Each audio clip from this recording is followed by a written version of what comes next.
want everyone in this room to remember that. Because this industry, photography, every time I wake up, I'm so delighted that I'm a photographer. I'm so glad that this is my job. It's so precious, it's so precious.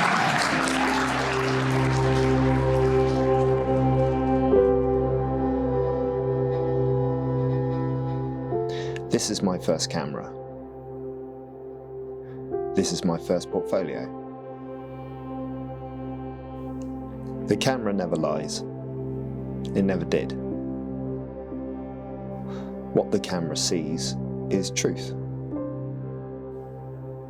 I was always fascinated with the camera's potential to capture light in a way that was honest. And I loved experimenting, to try and make the camera do things that you couldn't see.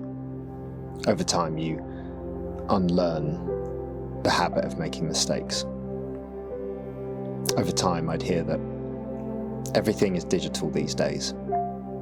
Everything's manipulated, created in computer by design.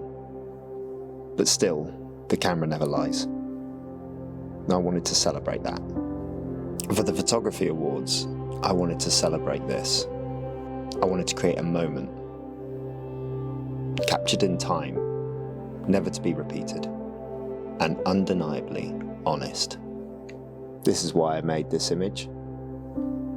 A raw image, straight out of camera.